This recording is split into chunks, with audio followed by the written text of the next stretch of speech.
الحمد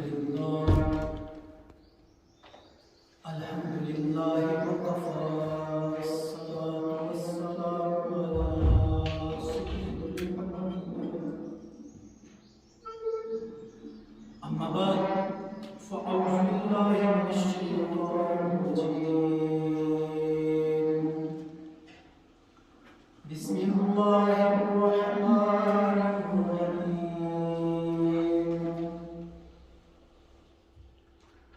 يا أيها الذين آمنوا كتب عليكم الصيام كما كتب على الذين من قبلكم لعلكم تتقون وقال تبارك وتعالى في مكان آخر شهر رمضان الذي أنزل فيه القرآن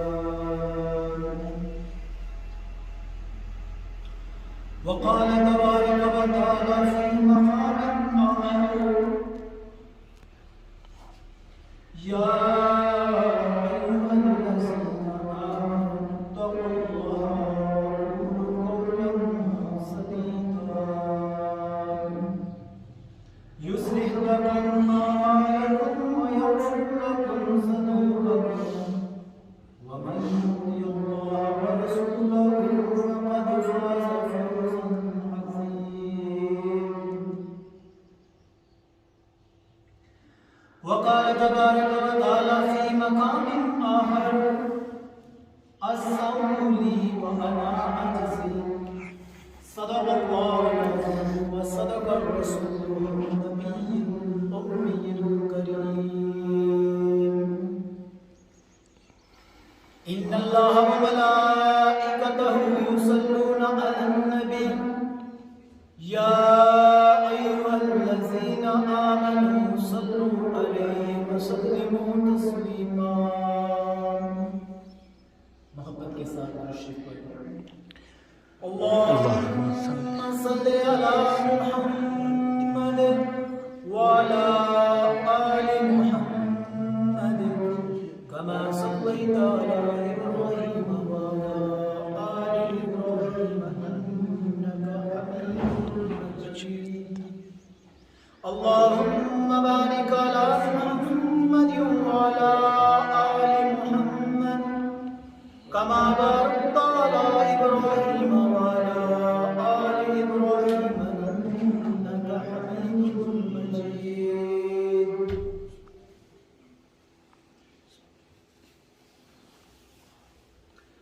انتہائی واجب الاحترام بھائیوں، بزرگوں اور دوستوں، نبی علیہ السلام شعبان مبارک کے آخری تاریخوں کے اندر ایک خطبہ ارشاد فرماتے ہیں۔ اصحاب محمد رضی اللہ تعالی عنہما سننے والے ہیں۔ نبی علیہ السلام نے بڑا خوبصورت خطبہ ارشاد فرمایا۔ حضور پاک صلی اللہ علیہ وسلم فرماتے ہیں کہ لوگوں، تمہارے اوپر ایک ایسا مہینہ سایہ کرنے والا ہے اور جس کے روزے تمہارے اوپر فرض کر دیے گئے اور راتوں کا قیام تمہارے لیے باعث اجر، باعث ثواب قرار دیا گیا۔ تو میرے محترم بھائیوں اور بزرگوں، کتاب مقدس سے چند آیات مبارکہ آپ کے سامنے تلاوت کرنے کا شرف حاصل کر رہا ہوں۔ اللہ کے حضور دعا گو ہوں کہ اللہ رب العزت حق سچ کہنے کی توفیق عطا فرمائے، مجھے اور آپ کو سن سنا کر اس پر عمل کرنے کی توفیق عطا فرمائے۔ فرمایا یا ایھا الذین آمنو، اے وہ لوگ جو ایمان لا چکے ہو۔ اللہ رب العزت کے خطاب مختلف لوگوں کے ساتھ ہیں۔ کبھی فرمایا یا ایھا الناس، اے لوگوں، کہیں فرمایا یا ایھا الذین آمنو، اے وہ لوگ جو ایمان لا چکے ہو۔ کبھی فرمایا یا ایھا الکافرون، کبھی کافروں سے خطاب ہے، لیکن اس آیت مبارکہ کے اندر اللہ رب العزت مخصوص ایمان والوں کو خطاب فرما رہے ہیں۔ اے وہ لوگ جو ایمان لا چکے ہو۔ اب ایمان کیا ہے؟ اللہ کی ذات کو اس کی صفات کے سمیت تسلیم کرنا۔ اللہ رب العزت ہمارے خالق مالک رازق ہیں، اللہ کے سوا نہ کوئی خالق ہے، نہ کوئی مالک ہے، نہ کوئی رازق ہے۔ اور حضرت محمد صلی اللہ علیہ وسلم اللہ کے بندے اور اللہ کے رسول ہیں۔ پھر ایمانی صفات جو بیان کی گئی ہیں کہ کن کن چیزوں پر ایمان لانا بنیاد ہے، تو میرے محترم بھائیو بزرگوں، ایمان والوں کو رب ذوالجلال مخاطب فرما رہے ہیں کہ اے وہ لوگ جو ایمان لا چکے ہو، کلمہ پڑھ چکے ہو، اللہ کو ذات و صفات سمیت تسلیم کر چکے ہو، حضور پاک صلی اللہ علیہ وسلم کی ختم نبوت پر یقین رکھنے والے ہو، تو میں نے تمہارے اوپر کتب علیکم الصیام، تمہارے اوپر روزے فرض کیے ہیں۔ اللہ رب العزت ہمیں بھوکا اور پیاسا نہیں رکھنا چاہتے۔ بھوک اور پیاس سے ایک مقصود ہے۔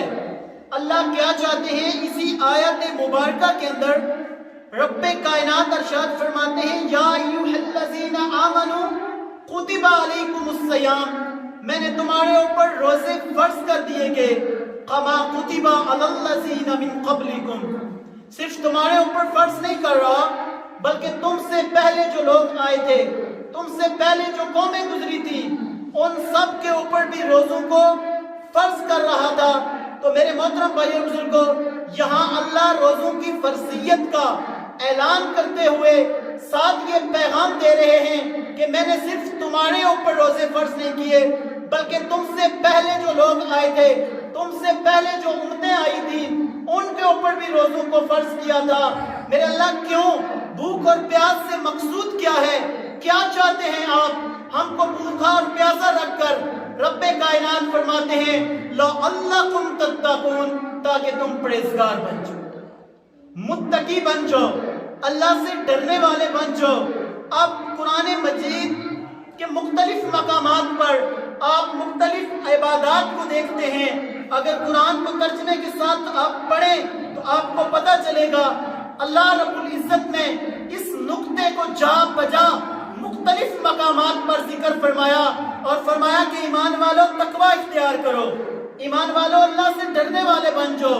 اب روزے سے مقصود کیا ہے کہ اللہ کا خوف، اللہ کا ڈر اپنے دلوں کے اندر بسا لو، تمہیں اللہ کی ذات کا تصرف اور تصفف جو ہے تمہارے دلوں کے اندر آ جائے اور اللہ کی ذات کو آپ ہر وقت محسوس کرنے والے بن جاؤ۔ ایک قدم اٹھایا ہے اور دوسرا اٹھانے سے قبل تمہیں یہ احساس ہو جائے کہ میرا اللہ مجھے دیکھ رہا ہے، میرا اللہ مجھے سن رہا ہے۔ اس چیز کے اوپر تمہارا ایمان آ جائے اور تم پرہیزگار بن جاؤ، متقی بن جاؤ۔ تو میرے محترم بھائی اور بزرگوں، یہ رمضان کا مہینہ جو ہماری طرف آ رہا ہے، حضور پاک صلی اللہ علیہ وسلم نے دعا کی۔ کیا دعا کی؟ اللہ کے محبوب صلی اللہ علیہ وسلم فرماتے ہیں کہ اللہ ہمیں شعبان کے اندر برکت عطا فرما اور ہمیں رمضان تک پہنچا دے۔ تو میرے محترم بھائی اور بزرگوں، اتنی عظمت والا، اتنی معرفت والا مہینہ جو اللہ رب العزت نے ہمیں عطا فرمایا۔ تو میرے محترم بھائی اور بزرگوں، پچھلی قومیں جو ہیں، پچھلی جو امتیں ہیں، وہ بھی روزے رکھتی تھیں، لیکن روزے رکھنے کا انداز مختلف تھا۔ اب یہودیں وہ روزہ تو رکھتے ہیں لیکن سحری نہیں کرتے، لیکن اللہ رب العزت کے محبوب حضرت محمد صلی اللہ علیہ وسلم فرماتے ہیں کہ سحری کھانے والوں پر اللہ خصوصی برکات کا نزول فرماتا ہے۔ تو میرے محترم بھائی بزرگوں، خصوصی جو ٹائم ہے سحر و افطار کا، اللہ کی خصوصی رحمتیں نازل ہوتی ہیں۔ تو حضور پاک صلی اللہ علیہ وسلم شعبان کے اخیر میں خطبہ ارشاد فرمانے کا مقصود یہ تھا کہ لوگ رمضان تک کمر بستہ ہو جائیں اور رمضان کا خصوصی طور پر اہتمام کرنے والے بن جائیں۔ ویسے اگر عبادات کرتے ہیں تو رمضان المبارک میں ہر نیکی کا اجر 70 گنا بڑھا دیا جاتا ہے۔ اسی طرح میرے محترم بھائی اور بزرگوں، رمضان جو ہے یہ نزول قرآن کا مہینہ ہے۔ اللہ رب العزت نے خصوصی طور پر شہر رمضان الذی انزل فیہ القرآن، قرآن کو اتارا رمضان کے مہینے کے. تو میرے محترم بھائیو بزرگوں، قرآن کی عظمت کو سامنے رکھ کر تو قرآن کی زیادہ سے زیادہ تلاوت اس مہینے کے اندر ہم کرنے والے بن جائیں، اور قرآن جتنا پڑھیں اس کو اتنا سمجھنے کی کوشش کریں. تو میرے محترم بھائیو بزرگوں، قرآن کو سمجھ کر پڑھیں گے ہمیں پتہ چلے گا کہ ہماری زندگی کا منشور کیا ہے، قرآن ہمارے پاس کیوں آیا، قرآن ہمیں کیا بتانا چاہتا ہے. قرآن ہمیں ظلمات اندھیریوں سے نکال کر رب ذوالجلال کی طرف، اللہ کی الوہیت، اللہ کی ربوبیت، اللہ کی توحید کی طرف دعوت دیتا ہے کہ لوگوں، ساری کائنات کا تنے تنہا اکیلا مالک ہے، اس کے سوا مالک کوئی نہیں. تو میرے محترم بھائیوں اور بزرگوں، روزے سے مقصود کیا ہے؟ تقوی. کیا مقصود ہے جی؟ روزے سے مقصود اللہ کیا چاہتے ہیں کہ انسان متقی بن جائے، پرہیزگار بن جائے، اللہ سے ڈرنے والا بن جائے.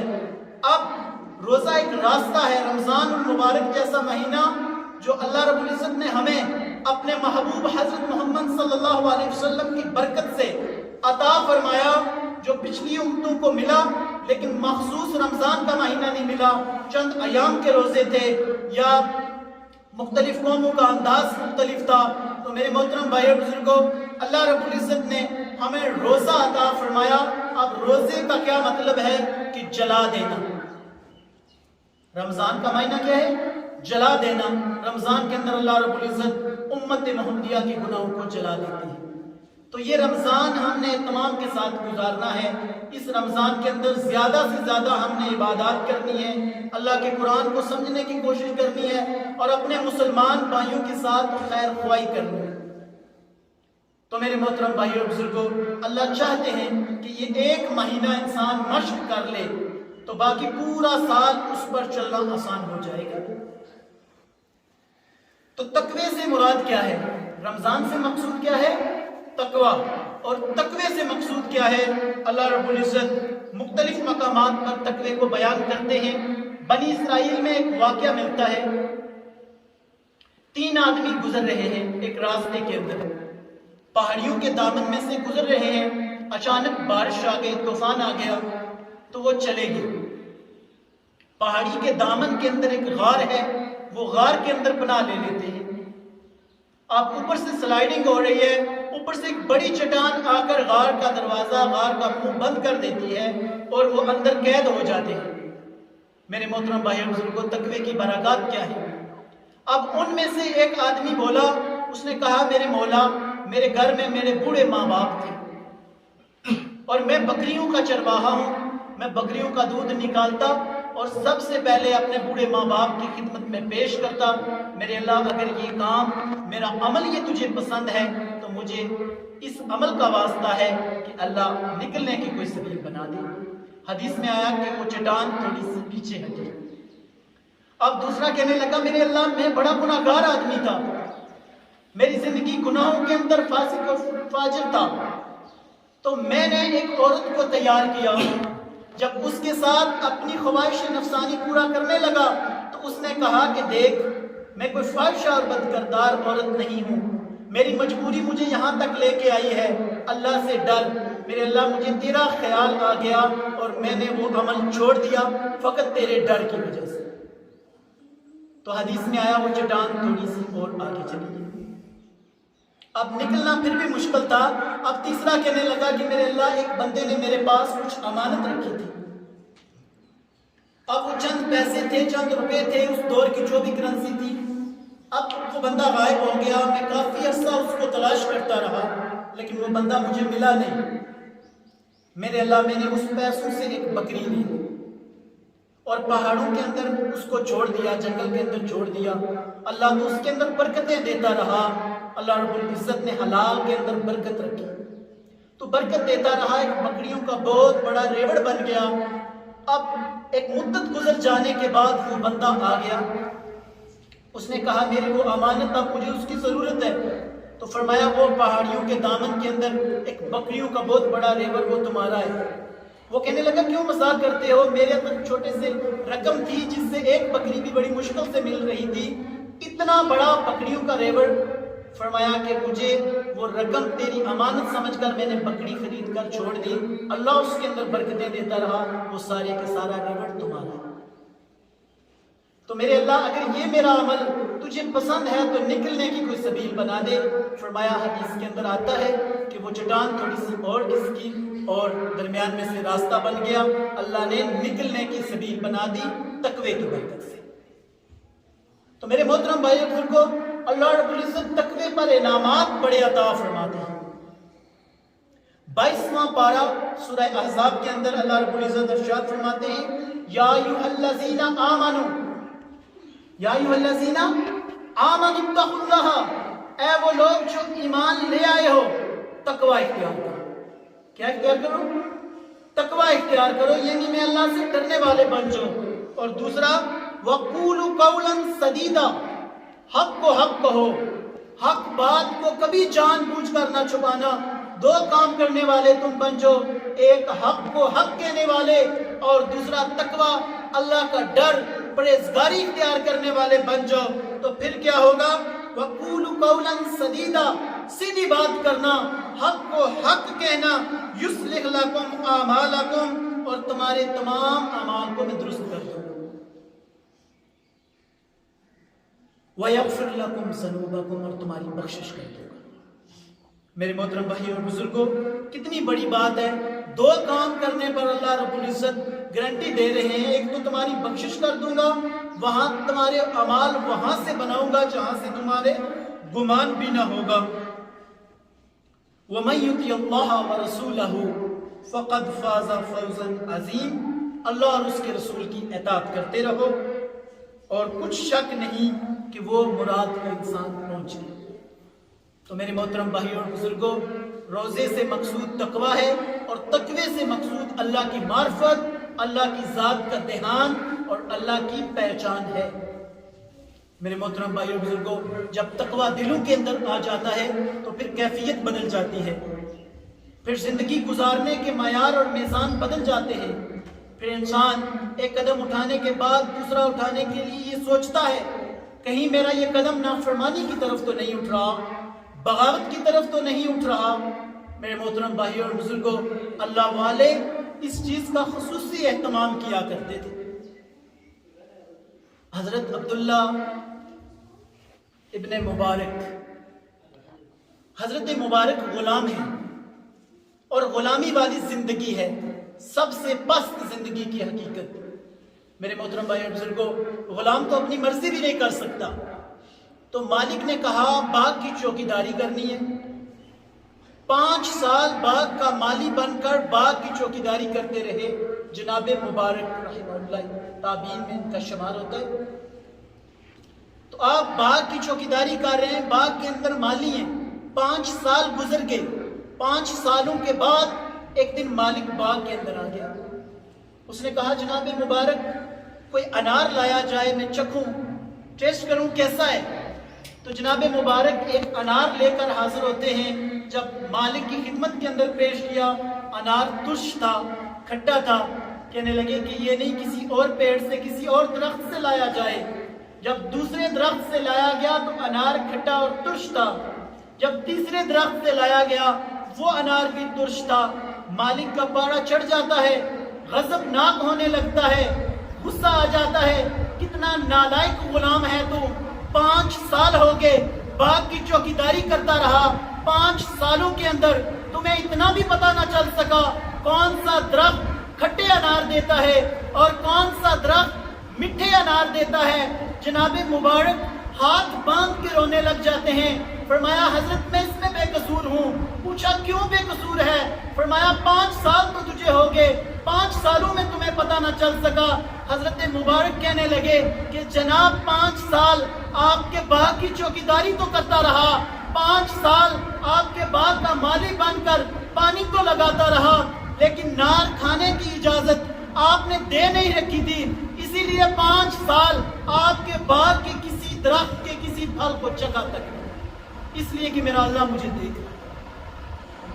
میرے محترم بھائیوں اور بزرگوں، کتنی بڑی بات ہے کہ اللہ کا ڈر اور اللہ کا خوف دل میں موجود ہے، لیکن ایک انار تک نہیں چکھ رہے جناب مبارک۔ تو میرے محترم بھائیو بزرگوں، اللہ فرماتے ہیں جب بندہ تقوی اختیار کرتا ہے تو میں انعام کون سا عطا فرماتا ہوں۔ میرے محترم بھائیو بزرگوں، اب اس کے آنسوں کو دیکھتے ہوئے مالک جناب شرمزدہ ہو گیا، خوفزدہ ہو گیا، کہنے لگا بڑا بختوں والا غلام ہے تو، تجھے غلام نہیں رہنا چاہیے، میں تجھے غلامی والی زندگی سے آزاد کرتا ہوں۔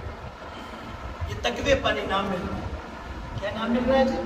غلامی والی زندگی سے آزادی ہو گئی، اور فرمایا نہ صرف غلامی والی زندگی سے تمہیں آزاد کرتا ہوں، اپنی بیٹی تیرے نکاح کے اندر دیتا ہوں، اور نہ صرف اپنی بیٹی تمہیں نکاح کے اندر دے رہا ہوں، سارے کا سارا باغ تمہیں چیز میں عطا کروں۔ میرے محترم بھائیو بزرگوں، اللہ رب العزت فرماتے ہیں میں وہاں سے رزق دوں گا، وہاں سے رزق پہنچاؤں گا جہاں تمہارا گمان تک نہ ہوگا۔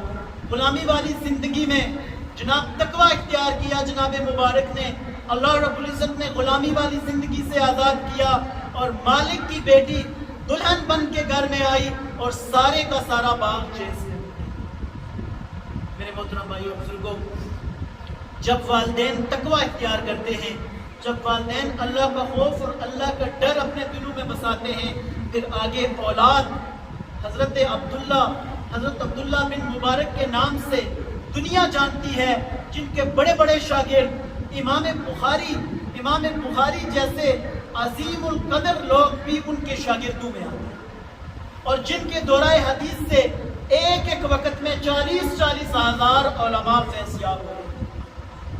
میرے محترم بھائیوں اور بزرگوں، تقوی کے اثرات آگے نسلوں تک منتقل ہوتے ہیں۔ آج ضرورت اس بات کی ہے، آج ہمارے اندر سارے ڈر تو موجود ہیں، لیکن ڈر نہیں ہے تو وہ میرے اللہ کا ڈر نہیں ہے۔ کہیں انسان لوگوں سے ڈرتا ہوا نظر آتا ہے، کوئی کام ایسا ویسا کر دیا، لوگوں کے اندر تماشا بن جاؤں گا، لوگوں کے اندر ذلیل ہو جاؤں گا۔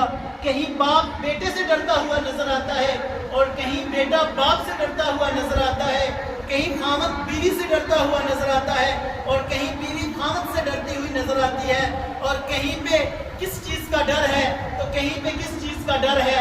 اگر ڈر نہیں ہے تو وہ فقط اللہ کا ڈر نہیں ہے۔ اللہ کا ڈر اپنے دلوں کے اندر بسانے کے لیے میرے محترم بھائی اور بزرگوں، اللہ رب العزت نے یہ عظیم اور مقدس مہینہ ہم کو عطا کیا کہ اس کے روزے تمہارے اوپر فرض کیے گئے، اور اس کی راتوں کا قیام جو تمہارے لیے باعث عبادت قرار دیا گیا۔ اس مہینے کے اندر اللہ رب العزت نیکیوں کا اجر بڑھا دیتے ہیں، نفلوں کا ثواب جناب فرضوں کے برابر عطا کر دیا جاتا ہے۔ ہر نیکی جو عام دنوں کے اندر ہم نیکی کرتے ہیں ایک گنا ثواب ملتا ہے، لیکن جب رمضان کے اندر ہم کوئی نیکی کرتے ہیں ہر نیکی کا ثواب بڑھا کر اللہ رب العزت 70 گنا کر دیتے ہیں۔ تو میرے محترم بھائیوں اور بزرگوں، نفلوں کا ثواب فرضوں کے برابر ہو گیا، تو اس مہینے کو غنیمت سمجھتے ہوئے اس کا خصوصی طور پر اہتمام کیا جائے۔ اپنی زبان سے کسی کا کوئی عیب نہ بولیں، کسی کی کوئی غیبت نہ بولیں، اور اپنے ہاتھوں سے دوسروں کی مدد اور غم گساری کے اندر۔ تو میرے محترم بھائی اور بزرگوں، اس مہینے کے اندر جب ہم پورے طریقے سے مشق کریں گے، جب ہم پورے طریقے سے اللہ کے حضور سر سجود ہو جائیں گے اور تراویح کا اہتمام کریں گے، ویسے اگر تہجد نہیں پڑھتے تو رمضان المبارک کے اندر تہجد کا اہتمام کریں گے۔ جب اللہ کے بتائے ہوئے طریقوں کے مطابق، جب حضور پاک صلی اللہ علیہ وسلم کی سنت کے مطابق اپنی زندگی کو بسر کریں گے، تو پھر اللہ رب العزت فرشتوں کے اندر بطور فخر فرماتے ہیں کہ یہ میرا بندہ متقی بن گیا، یہ میرا بندہ پرہیزگار بن گیا۔ جب میں اس کو حلال سے روکتا ہوں کہ یہ حلال کے قریب نہیں جاتا، یہ حرام کے قریب کیسے جا سکتا؟ اب اللہ کی حلال کردہ چیزیں ہیں، کھانا حلال ہے، پانی حلال ہے، لیکن رمضان المبارک کے اندر روزے کی حالت میں ہمیں کوئی دیکھ بھی نہیں رہا ہوتا، نہ ہم کھاتے ہیں نہ ہم پیتے ہیں۔ کیوں؟ میرے اللہ کا حکم ہے۔ جب اللہ کا حکم پاتے ہوئے حلال سے ہم رک جاتے ہیں تو پھر حرام کے قریب کیسے جائیں گے؟ یہ پوری زندگی کی نہیں، پورے سال کی مشق ہو رہی ہوتی ہے۔ تو میرے محترم بھائیوں اور بزرگوں، تقوی پر اللہ رب العزت جو انعام دیتے ہیں، رمضان سے مقصود تقوی، اور تقوی سے مقصود اللہ کی معرفت، اللہ کی رضا۔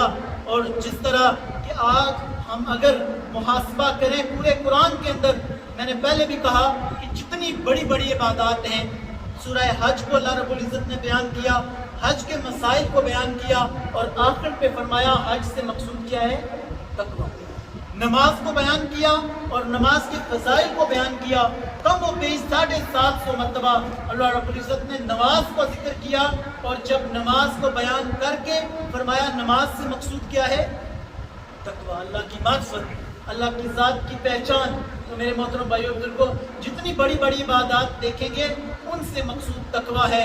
اور جب روزے کو بیان کیا اللہ رب العزت نے فرمایا روزے سے مقصود بھی اللہ کی ذات کی معرفت ہے، اللہ کی ذات کا تعارف ہے، اللہ کی ذات کا پہچان ہے کہ وہ اللہ ہمیں دیکھ رہا ہے۔ جب انسان کے دل کے اندر یہ تصور پیدا ہو جائے کہ میرا اللہ مجھے دیکھ رہا ہے، انسان سارے گناہوں سے پیچھے ہٹ جائے گا، انسان اللہ اور اس کے رسول کی تابعداری کے اندر لگ جائے گا۔ تو میرے محترم بھائیو اور بزرگوں، تقویٰ ایک ایسی چیز ہے۔ حضرت عمر رضی اللہ تعالیٰ عنہ گشت فرما رہے ہیں گلیوں کے اندر، تو ایک دروازے پر پہنچے۔ تو میرے محترم بھائیو اور بزرگوں، مدینے کی ریاست کا تصور تو یہ ہے کہ حکمران چوکیدار ہوتے ہیں۔ حضرت عمر رضی اللہ تعالیٰ عنہ راتوں کو گشت کیا کرتے تھے اور یہ کہا کرتے تھے کہ اگر پیاس کی وجہ سے دجلہ کے کنارے کتا پیاس کی وجہ سے مر گیا، اس کا حساب عمر بن خطاب کو دے دو۔ تو میرے محترم بھائی بزرگوں، ایک دروازے پر سے گزر ہوا، بیٹی ماں سے کہہ رہی ہے کہ دودھ میں تھوڑا سا پانی ملا لو تاکہ 4 پیسے زیادہ مل جائیں اور گزارا اچھی طریقے سے ہو جائے۔ اور بیٹی ماں کو کہہ رہی ہے آپ نے وہ حضرت عمر کا منادی کرنے والے کی آواز نہیں سنی؟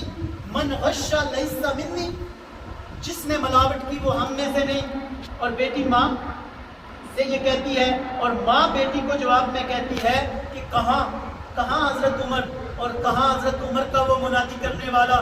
آدھی رات کا ٹائم ہے، بڑی تقریریں سنا رہی ہے۔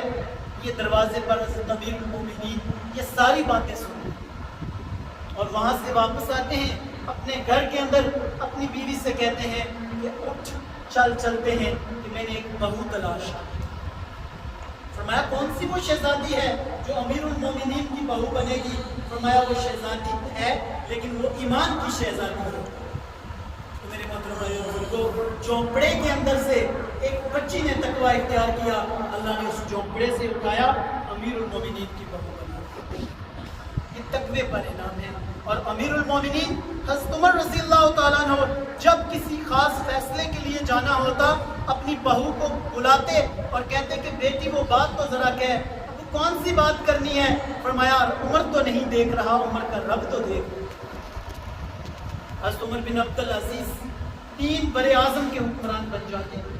جنگل میں سے گزر ہوا اور ایک بکریوں کا چرواہا بکریاں چرا رہا۔ میرے محترم بھائی اور بزرگوں، جب اس چرواہے کو دیکھتے ہیں تو فرماتے ہیں کہ مجھے تھوڑا سا دودھ دے دو، بھوک بھی لگی ہے، پیاس بھی لگی ہے، اپنی پیاس کو بجھاؤں گا۔ وہ بکریوں کا چرواہا کہنے لگا بکریاں میری نہیں ہیں، میں بکریوں کا چرواہا ہوں، ان کا مالک کوئی اور ہے۔ اللہ اکبر۔ میرے محترم بھائی اور بزرگوں، فرمایا کیوں نہ اس بکریوں کا چرواہا جو آجڑی ہے اس کا امتحان لے لیتے ہیں۔